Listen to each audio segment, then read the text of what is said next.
Deixa eu chamar nosso próximo entrevistado. Wagner Iglesias é doutor em Sociologia, professor do Programa de Pós-Graduação e em Integração da América Latina da USP. É sempre um prazer te receber por aqui, professor. Tudo bem com você?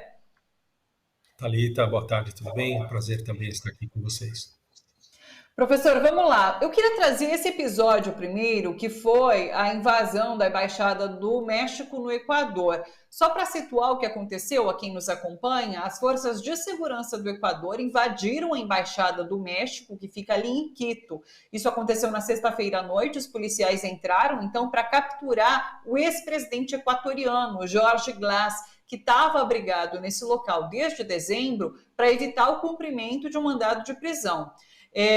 O presidente mexicano, inclusive, o López Obrador, chegou a romper relações diplomáticas com o Equador por conta desse episódio, que é muito grave, a invasão de uma embaixada. A gente vem aqui, inclusive, no Brasil, discutindo sobre embaixada bem recentemente, por conta ali da Hungria, né, do Bolsonaro estar na embaixada da Hungria, dessa localidade ser inviolável, enfim. Como a gente pode acompanhar esse episódio? O que a gente pode entender a partir desse episódio, professor? Bom, Thalita, eu acho que esse é mais um episódio de diversas crises, diversas tensões que estão escalando na América Latina, né? Um espectador, alguém que está acompanhando o programa, que é meu xará, inclusive, falou em chá de camomila, e de fato a gente vai ter que tomar muito chá de camomila para dar conta de tudo isso que está acontecendo. Esse é um dos episódios, um episódio extremamente grave, né? A invasão de embaixada é uma coisa raríssima na história da diplomacia mundial. E o Jorge Glass, só um adendozinho, ele não foi presidente, ele foi vice-presidente do Equador, né, na época do Rafael Correa. O Rafael Correa teve 2 mandatos, ele foi, no primeiro mandato, ele foi uma espécie de super-ministro das Minas e Energia.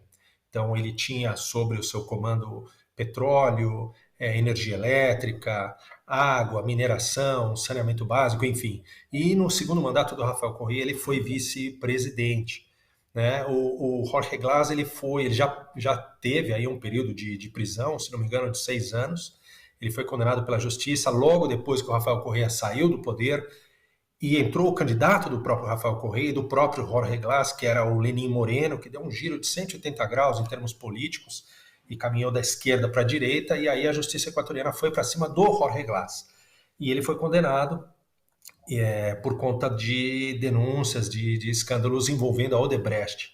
Mas esse caso específico agora, da invasão da Embaixada Mexicana, onde ele estava desde dezembro do ano passado e acabou de obter há poucos dias o asilo político, foi concedido pelo governo do López Obrador, o governo mexicano, esse caso é um outro caso de suposta malversação de recursos públicos em obras de reconstrução de uma província chamada Manabí, no Equador, que sofreu um terremoto em 2016 e houve uma quantia bastante vultosa de recursos públicos para reconstruir aquela região do país, e é por isso que ele é acusado, né? De toda forma, também há uma outra leitura, que não é essa leitura, digamos assim, dos seus opositores e da própria justiça equatoriana, que é a leitura do lawfare, da perseguição política, né? Do fato de ele ser unha e carne, basicamente, com Rafael Correa, o ex-presidente equatoriano entre 2007 e 2017. Vamos lembrar que o Rafael Correa, Thalita, ele está autoexilado, se não me engano, na Bélgica, mas ele tem circulado por diversos países da América Latina, porque se ele voltar para o Equador, provavelmente ele é preso no aeroporto, né? Então ele está fora do país. E aí é uma questão da sucessão de poder, né? Quase o Revolução Cidadã, que é o partido do Rafael Correa, quase ganhou a eleição no ano passado, e se tivesse ganho, provavelmente o Jorge Glass não estaria mais sendo perseguido judicialmente, Rafael Correa teria voltado, etc. Mas como a extrema-direita ganhou, né, toda essa força se voltou contra o Jorge Glass, e eventualmente se o Correa voltasse ao Equador, se voltaria contra ele também. Como você disse, é um episódio muito único, né? Esse de invasão à embaixada.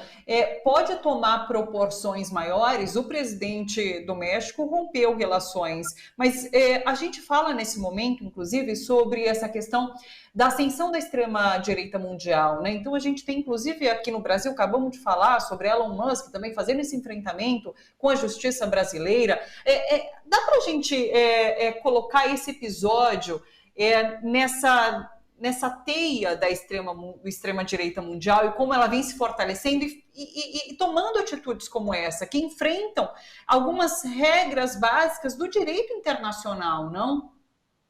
Sem dúvida nenhuma, enfrentam regras básicas do direito internacional. Vamos lembrar que são regras que basicamente regem a própria economia capitalista mundial, né? A extrema-direita está indo para uma estratégia de confrontar as instituições políticas da democracia liberal. Não é uma democracia de tipo socialista, nada disso, democracia liberal. E para as esquerdas, o papel histórico nesse momento que sobra, digamos assim, que resta, né, é defender essas instituições. Né? É muito curioso isso, porque hoje a manutenção da democracia nos marcos relativamente restritos de uma democracia liberal representativa, que é aquela que a gente, como cidadãs, como cidadãos, vamos e votamos a cada 2 anos, depois voltamos para a nossa vida privada, e alguns representantes aqui tomam as decisões coletivas por nós, para as esquerdas é o que sobrou, é defender esse modelo, ao passo que a extrema-direita, e por esquerda eu não estou falando esquerda revolucionária, esquerdas como o PT, por exemplo, como Revolução Cidadã no Equador, como o kirchnerismo na Argentina, ou o que seja, ao passo que a extrema-direita está indo para cima dessas instituições e desafiando esse conjunto de normas e de regras que tem regido tanto relações jurídicas internas a cada estado, a cada país, quanto o direito internacional. Então, realmente é um momento bastante grave, bastante tenso que a gente está vivendo. De toda forma, o México está denunciando hoje, já deve ter feito a denúncia, do que se passou no seu território, porque a embaixada é sempre considerada um território do país, né, no país onde ela está instalada, é um território, em tese, inviolável, não poderia ser invadido, né? Ninguém poderia entrar na embaixada a não ser que fosse convidado pelo embaixador, no caso a embaixadora, né, do México no Equador. O México está denunciando hoje na Corte Internacional de Justiça das Nações Unidas o Equador por essa atitude, né, uma atitude bastante rara e bastante violenta. Uma coisa que eu queria falar também, Thalita, que é importante, que até o Departamento de Estado dos Estados Unidos, mesmo a União Europeia, mesmo a Organização dos Estados Americanos, o governo da Espanha, o governo de diversos países, praticamente toda a América Latina, condenaram, né, essa atitude do governo do Daniel Noboa. Governos conservadores e de direita da América do Sul, como a Argentina do Milei, e o Uruguai, do Lacalle Pou, condenaram, né, essa atitude, que realmente é bastante grave, né, bastante surpreendente.